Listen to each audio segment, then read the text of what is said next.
Marcial. Saudações, amigos, escuta o programa Grito Marcial.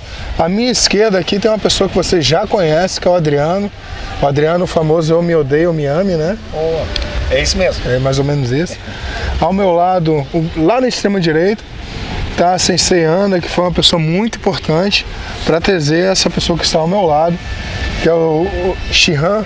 Shihan Saito. Shihan, né? Tem que chamar Shihan. O Shihan seria mestre em japonês. Problema, pode chamar de Saito, que tá bem-vindo, né? Mas a palavra Shihan, ela é a tradução para mestre? Shihan, ela seria o conhecedor além de um sensei. Na verdade, o sensei é uma palavra japonesa muito importante, até mais que um Shihan. Porque o sensei, ele é elaborado para todas as questões. Um advogado se chama de sensei, um médico se chama de sensei, até um chefe de polícia se chama sensei, e o professor em si, ele é o cara que veio antes. Shihan é um termo que foi criado assim para se dizer assim, é o cara que aprendeu um pouco mais, mas não chega a ser assim o palavreado popular do Japão para se dizer assim, não, esse é um nome especial. Muito pelo contrário, ele é acima do sensei, mas de praxe a linguagem sensei tem muito mais respeito no Japão mesmo. Sim. A tradução literal para... Seria o mestre, né? Literal seria mestre? Seria o mestre, né? Entendi. Saito, eu vou chamar de Shihan porque você é uma pessoa que eu vi ontem lidando com algumas situações que são corriqueiras para quem dá aula. Certo. Que você teve maestria em lidar em certas coisas ali. Eu fiquei muito atento na sua aula. E o detalhe de você olhar uma aluna que estava com um pouquinho de dificuldade, você foi ali, são coisas que um professor somente não consegue enxergar. Então, Saito está vindo do Japão para o Brasil. É brasileiro, mas mora no Japão, está morando no Japão há muito tempo, veio, voltou, como é que é a sua história com o Japão? Sou brasileiro, nascido em Porto Alegre, Rio Grande do Sul. Eu fui para o Japão com 18 anos de idade. Logo que terminou o alistamento militar, eu fui embora para o Japão. E fiquei 26 anos lá. Vivi mais tempo lá que no Brasil, antecipadamente, e depois eu tive um breve retorno ao Brasil e tentei ficar mais 10 anos aqui, e agora faz 3 anos, novamente, 3 anos e meio, que eu tive outro retorno ao Japão. E agora eu tô no Japão mesmo, e eu vim somente realmente a passeio, resolver algumas coisas, passar alguns seminários, só nesse curto período, mas já retorno para o Japão de novo. O seu contato com o Karatê, você comentou ontem que foi aos 10 anos, né? 10 anos de idade. E como é que foi? Porque você teve o primeiro contato aqui no Brasil, provavelmente com 18 anos, certo. Você foi para o Japão, no Japão você deu continuidade ao treino. Como é que é a sua história dentro do Karatê? Eu comecei com 10 anos, em Porto Alegre, com o mestre Valmir Roberto Mangoni, que é um cara muito famoso e muito conhecido em Porto Alegre. Ele é um dos mais antigos desse estilo do método Kyokushin. Hoje em dia ele já tem uma escola mais ampla, ele ensina kickbox, né? Ele tem o filho dele que é um competidor, tudo. Ele tem já uma equipe um leque maior com outros tipos de modalidades de luta. E aí eu comecei com ele, bem criança, 10 anos de idade, né? Quando eu fui para o Japão aos 18 anos, eu fiquei 2 anos sem treino. Já era preta quando foi para o Japão? Já era, não estava oficializado preta porque não tinha certificado, não tinha diploma. Era muito caro para obter isso aí. É uma época que nós, nos anos 80, não tinha dinheiro para isso. O que acontecia? O que o Adriano luta, né? Você fazia um exame de faixa e o teu diploma era teu professor. O teu professor era o teu diploma vivo.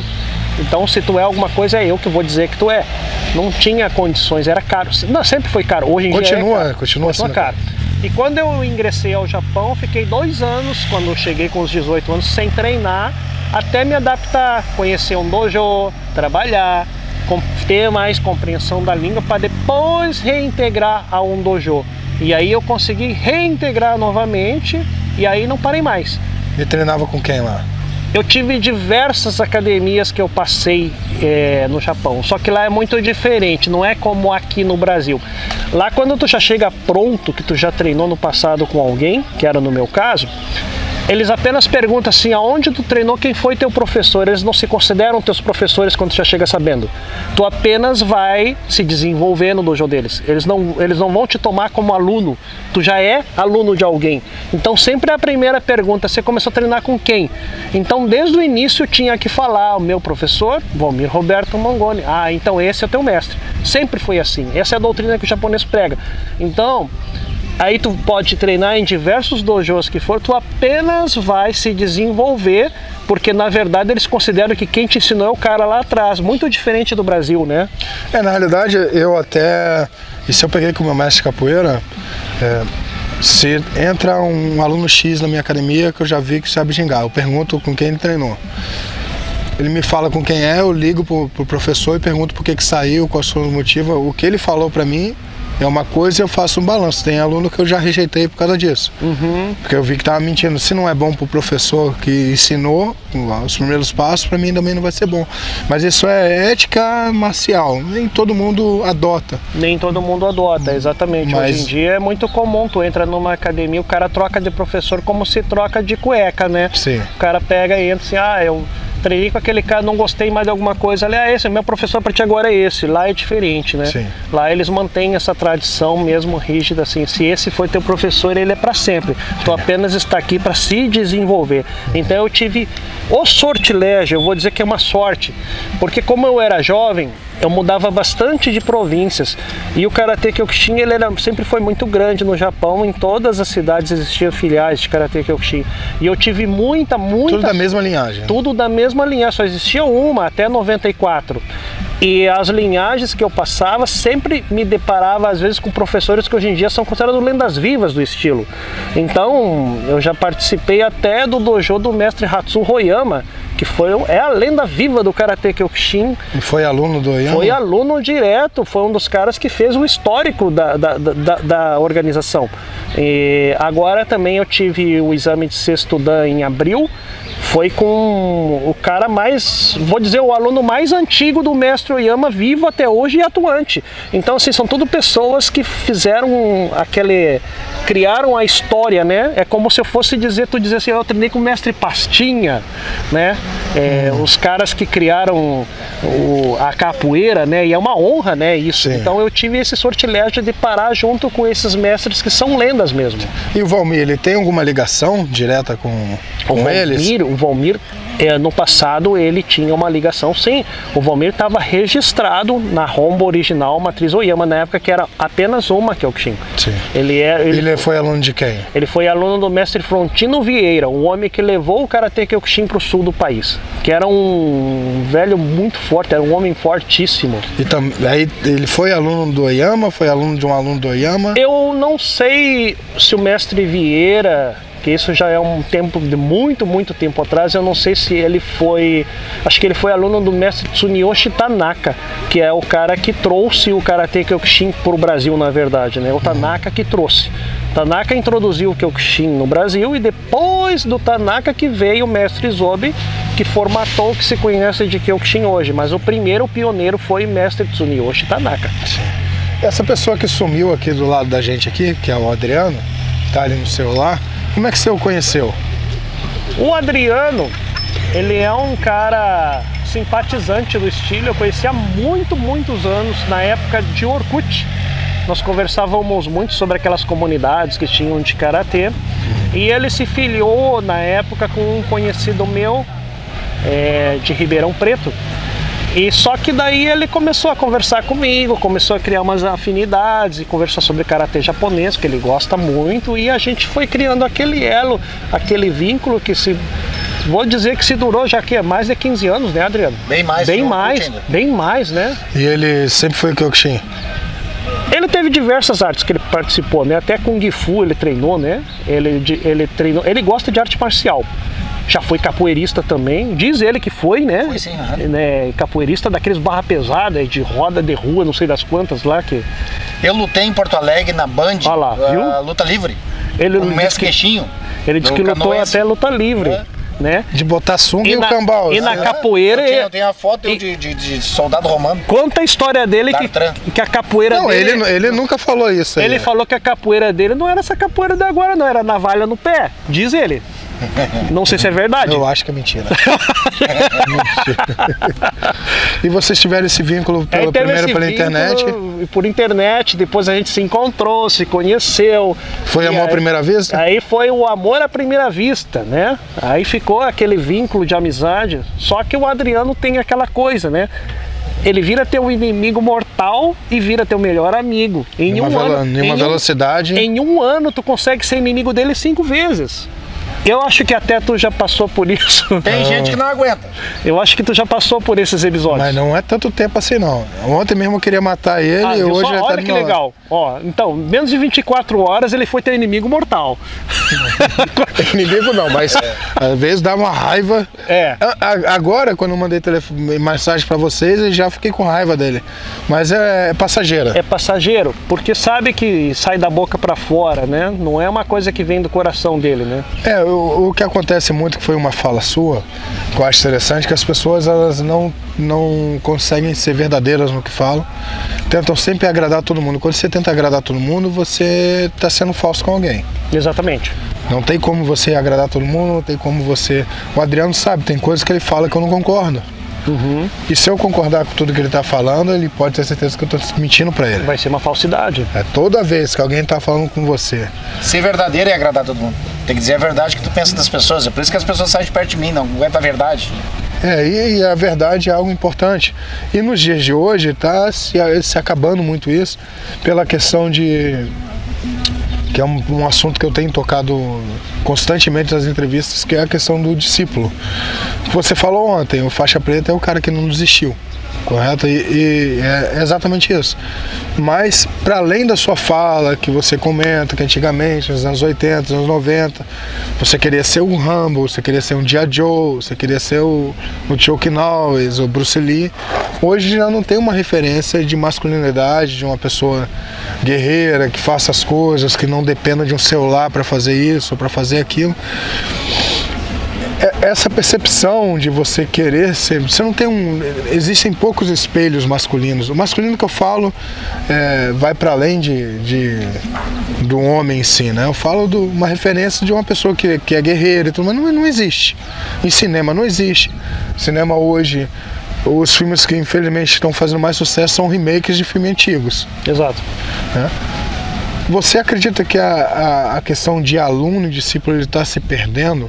O exemplo vivo mas é uma exceção, é a Ana que está aqui, que está correndo atrás, sempre ajudando. Mas é uma exceção, né? Hoje existe mais clientes do que discípulos. Exatamente. Como é que o senhor enxerga isso? Eu acho assim, se fazer um comparativo de alguns anos atrás para agora, para a modernidade de agora, existe uma gama de opções, aumentou muitas academias, né? Hoje em dia tem diversas modalidades de lutas que não se tinham antes, né? Assim como alimentos. A gente no passado tinha uma marca de alimento só, um tipo de bombom, um tipo de chocolate. Hoje em dia tu vai na prateleira do supermercado, tem inúmeras marcas para escolher.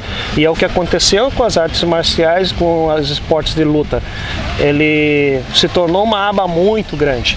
Então, deixou de ser a prioridade, que antigamente tu tinha aquele elo, professor, aluno, escola. A minha escola é melhor, eu vou cultuar esse estilo, esse é o meu melhor para mim.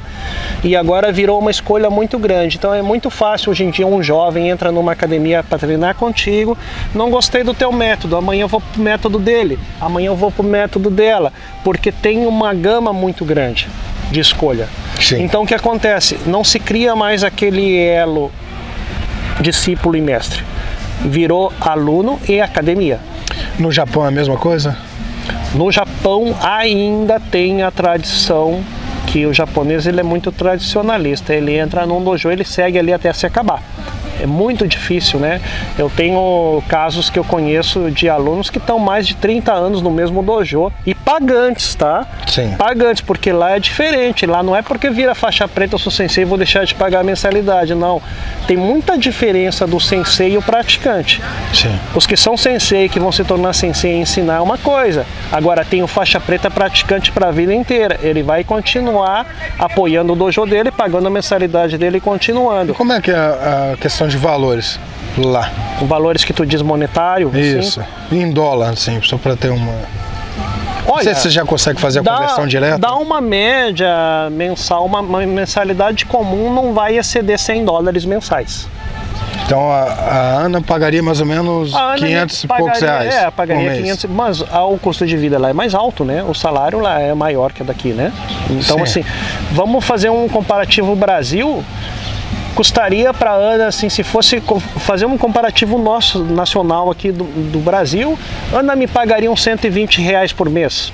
Essa era a minha mensalidade que eu recebia. O equivalente a isso, entendeu? Sim. Que seria o que se vive no Japão atualmente. Sim. Então não dá para fazer uma conversão de moeda real para cá, porque lá o custo de vida é um pouco maior, o salário mínimo é maior, Sim. né? Mas seria como uns R$120. A Ana me paga os R$120 todo mês para poder fazer parte do dojo, seguir aquele dojo, né? Sim. Então é isso, eu acho que... E a quantidade de alunos é... Muita criança, bastante criança. Lá não tem escolha, né? Os pais colocam as crianças, querendo ou não querendo, eles têm que ficar até o ginásio. Então eles têm até os 16 anos, eles são obrigados a ficar, porque o pai obriga praticamente a praticar aquilo ali. Gostando ou não gostando, tem que praticar. A criança japonesa é diferente do brasileiro. Tu não vê crianças, não são possuidoras de celulares como nós. Eles não têm, eles são obrigados a viver, enquanto eles estão embaixo da aba dos pais ali, eles têm que sobreviver conforme os pais ditam as regras. Sim. É bem antigo, sabe? Bem tradicional. Eu vi uma reportagem não faz muito tempo, falando sobre a Finlândia tem o maior nível educacional do mundo, assim. A escola de lá é referência para muita coisa, né? E depois da Segunda Guerra Mundial, eles se enfatizaram muito a escola, né? Enfim, a educação é a base de tudo, né? Você não vai ver um país desenvolvido ouvindo as músicas que a gente ouve aqui. Ah, sim. Não vai, porque uma mulher, um garoto não vai submeter a ouvir uma pornografia gravada em áudio, porque não existe isso. Uhum. E lá, né, eu vi muito expressivo dizendo que o celular, a parte eletrônica na escola não existe. Eles tinham um momento ali que era tablet, era tudo, eles tiraram tudo isso e colocaram para escrever de novo, né? Hoje, pegar uma criança para escrever é dificílimo. Exatamente. Aqui no Brasil tinha alunos que estavam na 7ª série que não sabiam nem ler. Eu entregava uma letra de capoeira, a criança não sabia ler. É verdade. Eu tive um pequeno tempo que eu fiquei aqui no Brasil naquele retorno, eu participei de uns projetos mais de educação. Eu achava um absurdo crianças da 5ª série não saber assinar o próprio nome. Eu não sei como que passava de ano. E aí, conversando daqui, era uma época, não sei se ainda hoje está assim, isso já faz alguns anos atrás. Tá, Ana? Tá ainda, continua. Daí a pessoa falou assim, é que cada escola, quando ela consegue passar a criança de ano, ela recebe uma bonificação. Se ela é unânime e não teve repetição nenhuma, eles têm uma bonificação. Então eles não estão nem aí se a criança aprendeu ou alfabetizou, eles vão passar de ano. O cara vai chegar na 5ª, na 6ª série, analfabeto. Eu tô falando verdade, não é exagero. A criança não sabia assinar o próprio nome. Sim. Eu falei, como é que você chegou na 5ª série, querido? Daí eles faziam aquele reforço nas aulas do Mais Educação, e aí tinha as oficinas. Aí tinha oficina de capoeira, oficina de karatê, de pintura, de ler gibi para alguns que sabiam ler, que eles odiavam aquilo, porque nenhuma criança gosta do estudo, a maioria, né? Sim. Então, assim, era uma realidade bem diferente do nosso país, né? Mas é porque lá atrás tem gente que lucra com isso. Sim. Né? E aí não pensa realmente no desenvolvimento da criança. Infelizmente. E essa minha fala é pelo seguinte, eu sei, pode ser que eu vi isso em reportagem, não sei se é real, que no Japão a profissão de ser professor, ela é extremamente respeitada, até das profissões que o imperador mais respeita é ser professor, né? Como é que o senhor enxerga a valorização que a gente está falando de R$120? A gente está olhando o Adriano. O Adriano faz um trabalho social, né? Ele faz um trabalho social. O Adriano, não sei como é que é no Rio Grande do Sul, né? Mas os ingleses, eu não enxergo, eu não consigo enxergar aqui comunidades carentes de verdade, como tem em grandes metrópoles, certo? Né? Hoje você, Adriano, se você for no mercado agora, você foi tomar café com ele aqui. Se o Adriano vai numa padaria, ele não vai gastar menos de R$40, R$50 para tomar um café com você. Não vai. Não vai. Se o cara no final de semana ele quer fazer uma gracinha, não é gracinha, comer uma pizza, o cara vai chegar quase aos R$100, se for uma família. Não é. Hoje R$100, infelizmente, não é muito dinheiro, né? E R$120 não é nada para uma pessoa igual ele que se matou estudando, O senhor que está uma vida inteira trabalhando, a Ana está há 10, 12 anos treinando. Pô, 10, 12 anos, se ela pegasse esse tempo dela e tivesse entrado numa faculdade, numa universidade, ela teria um pós, no mínimo um mestrado em qualquer curso. E hoje seria médica. E aí você sabe o valor que é dado para essas profissões, né? No Japão, a valorização do professor financeira, ela é maior? A valorização do professor no Japão, eu vou falar do modo geral, professor educacional, não de dojo de academias, né? Ela é o suficiente para o professor ter uma vida digna. Não é uma fortuna. Não é uma fortuna. Um assalariado, o cara que trabalha no lixão, o cara que trabalha na construção civil vai ganhar tanto quanto um professor.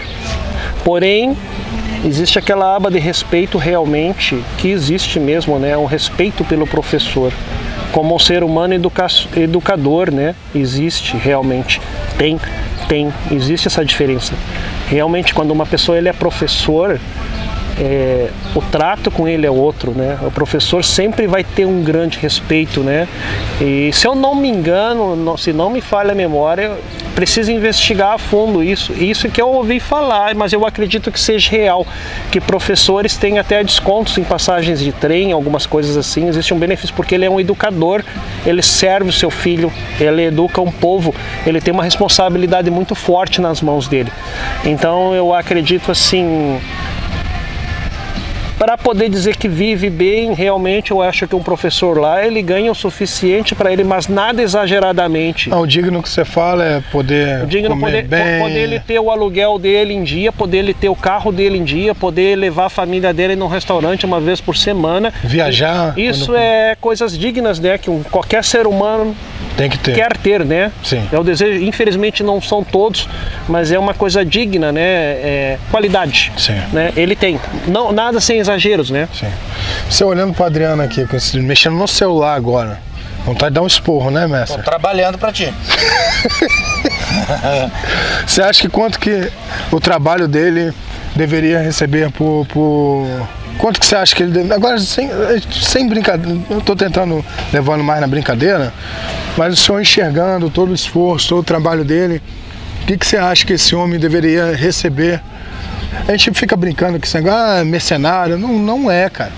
Porque ele não consegue chegar ali e pagar uma conta de banco passando no Catar.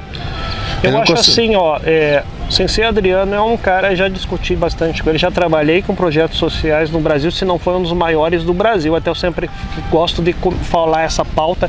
Nós chegamos a ter no Paraná, uns 10 anos atrás, quando eu morava lá, 322 alunos em apenas um dojo.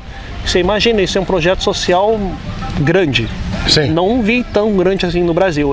Na época foi muito grande, que até eu me lembro, o governador do estado do Paraná até veio ver de tanto que chamou atenção. Ele falou, nunca vi um projeto social único de luta ter tanta gente assim. E tinha. Nós pegamos um bairro realmente que ali tinham pessoas que tinham muita carência, como tinha alguém que tinha condição normal, como todo ser humano que trabalha, etc. Eu enxergo assim o caso de Adriano, professor Adriano, Sensei Adriano. Prioridades. Ele lida com muitos jovens. Às vezes ele fala para mim, eu não consigo fazer um evento porque o fulano não tem comida disso, não tem comida daquilo, porque ele está passando necessidade em casa, então eu tenho que dar o meu para ele poder treinar e ter tudo, até o uniforme ele dá, enfim, ele faz tudo pelo jovem ali. E o uniforme não é barato, né? Não é barato, só que tem um porém. Quando investiga mais a fundo, aquele jovem tem alguém, um tutor que cuida dele, ele não mora sozinho. Ele deve ter um avô, deve ter um pai, deve ter uma tia, alguém está cuidando do jovem menor de idade. Existe. Só que existe prioridades, Cavalo, como tu falou. O tutor daquela criança, ele pode contribuir com o trabalho dele? Pode. Só que ele tem as prioridades. Então o que acontece? O que eu falo de prioridade? Ele vai escolher. Ele vai fazer, por exemplo, um evento. Eu preciso de R$40 de cada um, pessoal. Ajudaria ele um monte, ele poderia trabalhar muito mais com isso. Sim. Só que o que acontece? Os tutores preferem pegar esse dinheiro e botar num cigarro. Desculpa falar, né? Me perdoem se eu estiver falando errado aqui. Me perdoem mesmo. Eu ia comentar sobre isso. Os tutores preferem tomar uma cerveja, Tá? Os tutores preferem ter um lazer pessoal do que enxergar que aquela criança que está ali está sendo muito beneficiada. Ontem tivemos um caso que eu fiquei meio constrangido na hora conversando com o menino. Ele disse assim, tá me faltando ar, eu não trouxe a bombinha, etc. Eu falei, cadê teu pai e tua mãe? Não vieram hoje. Poxa, não veio ninguém do menino ali, mas ele tem alguém que cuida, ele não mora sozinho. Sim. Aquilo ali, eu fiquei engasgado, assim, então o que eu vou fazer? O que eu vou falar? Não tem como falar nada. A maioria estava lá cuidando. Então, assim, tinha menos pais do que criança ali. Menos pais do que criança, muito menos. Prioridades. Era para estar do dobro de pessoas. Tipo assim, o que acontece?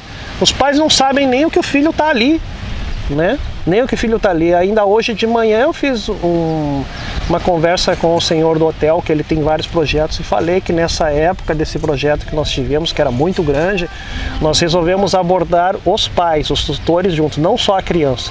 Nós pegamos os pais para saber o que acontece, tudo, e isso aí trouxe mais repercussão e ajudou mais a crescer ainda mais, porque a gente não sabe os bastidores. Às vezes ele está dando aula para uma criança, ele não sabe na hora que ela chega em casa como é que está sendo o trato. Sim. Mas não existe isso de dizer que não tem condições hoje em dia, porque todos têm. Sim, existe uma condição. Eu tinha um aluno que fala, professor, tá ruim de pagar, tá ruim. Existe. E aí eu vi o cara tomando uma cervejinha, eu falei, Exato. Não, agora você vai ter que pagar ou você sai da academia. Não tem isso. É não. ruim tu fazer isso, porque tu vai boicotar um aluno que ele gosta. Ele é criança, ele não sabe, ele ama aquilo ali, tá? E aí tu vai... Eu entendo, ele fica numa faca de dois gumes. Como é que ele vai expulsar um menino que tem o prazer para estar naquele momento ali, porque Sim. o pai não quer contribuir, que o pai prefere gastar com um cigarro e uma cerveja? Então aonde que tem que chegar? Aonde que falham os projetos sociais no Brasil? Eu acho que o projeto social do Brasil tem que englobar os tutores, não é só as crianças. Ele tem que englobar os tutores e eles têm que saber que existe responsabilidades, né? Então assim... Não é uma coisa sempre, né, Cavalo? Não é todo dia que vai ter um evento. Não Sim. é toda hora que você vai sangrar o cara ali e pedir dinheiro. É uma coisa especial, tipo agora, eu tô trazendo um professor de fora, eu preciso tanto para patrocinar esse cara. Não é todos os dias. Custa o cara pegar um dia dele sem tomar a cerveja dele e ajudar o filho? Não, e outra coisa, mestre. A grande maioria só valoriza quando paga. Exatamente. Se ontem as aulas fossem R$300 por aluno, que é o normal de um Muay Thai, de um Jiu-Jitsu, quando tem um seminário de alguém com a sua expertise, com sua experiência. Sim. Vai num evento desse para ver se alguém chega atrasado, para ver se alguém já não está com um uniforme, se está todo mundo quietinho, porque pagaram, vão querer o seu melhor. Aí quando não paga, Adriano... são coisas diferentes, né? Sim, são momentos diferentes. E paga. E quantos alunos você se doou, eu me doei, você se doou, né? Tá chegando agora. Que você se doa, na primeira oportunidade que o cara tem, o cara larga você. Ou por causa de namorada, ou por causa de namorado, ou porque não gostou do que você ouviu. E aí não vê que às vezes o Adriano não come uma pizza no final de semana. Mas ele leva a namorada para comer, né? Eu fico nervoso quando começo a tratar desse assunto. Eu compreendo, mas é uma coisa natural, não? Eu compreendo muito bem, eu entendo a tua posição. E é uma das coisas que eu sempre falo, e eu sempre tento conversar com o Adriano, às vezes, né, para poder fazer algumas modificações sobre isso, né? Eu acho nobre o trabalho dele, eu acho muito legal. E ontem eu fiquei maravilhado, mas infelizmente os bastidores desse trabalho existem esses obstáculos que tu tá mencionando agora, que a gente sabe da realidade e que é real, né? Mas isso também vem a conscientização de cada um também, né? Por isso que eu acho que qualquer projeto social, além de englobar a criança, tem que englobar seus tutores juntos, eles fazerem partes juntos, né? Como ontem era para estar cheio de pais, de avós, sei lá, tias. Tu viu que tem crianças ali que estavam sozinhas, talvez o pai e a mãe nem sabiam que estava ali. 70% estava sozinho. Então. 70% não tinha ninguém da família junto. E aí você já imaginou?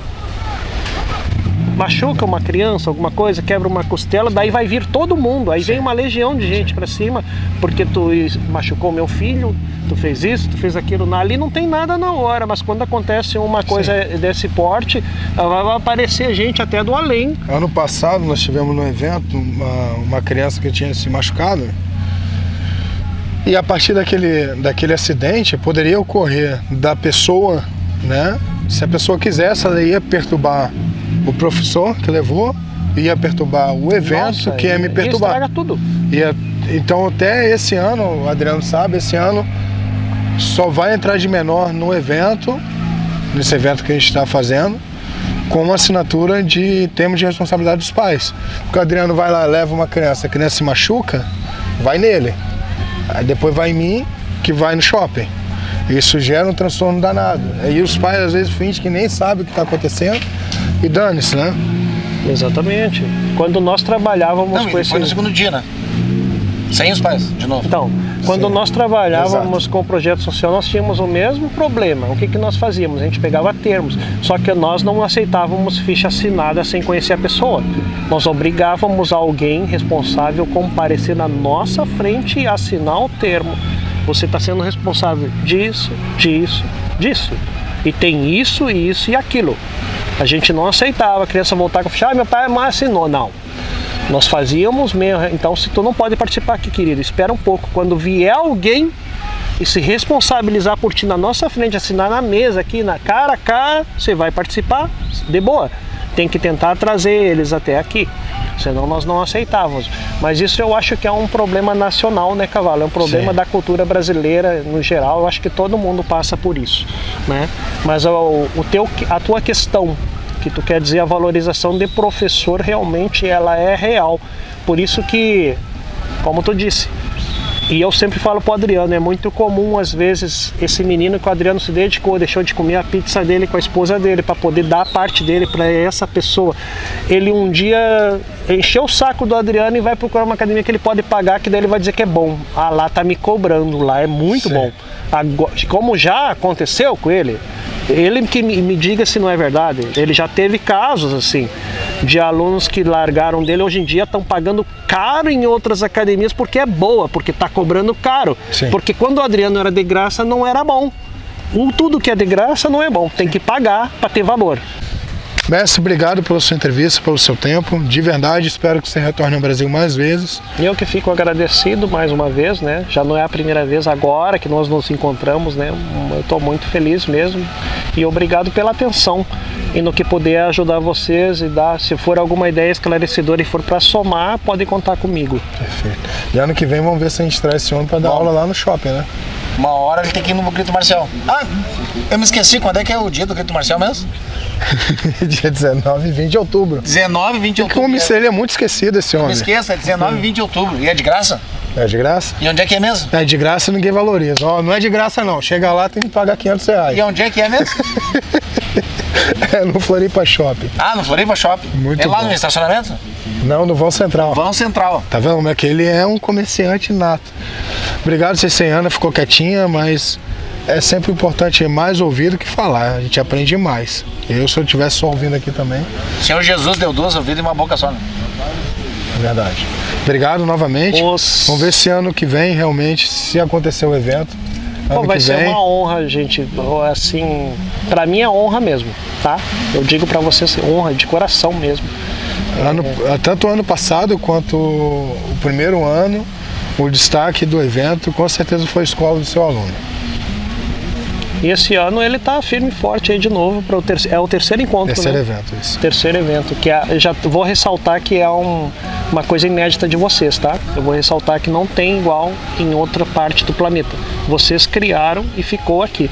Não tem nem no Brasil afora alguém, se alguém for imitar, fazer umas edições parecidas, tudo bem, mas o pioneiro disso é vocês. No Japão não tem? Não tem. Então vocês estão fazendo uma coisa legal pra caramba. Vocês estão mostrando para um público para conhecer a arte marcial, não apenas por televisão, né? As pessoas, como eu disse, hoje em dia a modernidade é outra, tem outras prioridades, mas vocês estão apresentando, esse é o trabalho de arte marcial, estão tirando aquele professor que estava ali escondido, que alguém já nem valoriza mais, que no passado pode ter sido um grande mestre da sua arte, de seus alunos, e resgatando tudo isso num espaço só e mostrando, né, qualidade e causando aquele interesse às pessoas que estão chegando. Então é espetacular mesmo, para quem gosta do mundo marcial, vocês estão fazendo um trabalho magnífico. Poxa, obrigado, mestre. Os... Obrigado, Adriano. Ana. Obrigado, gente.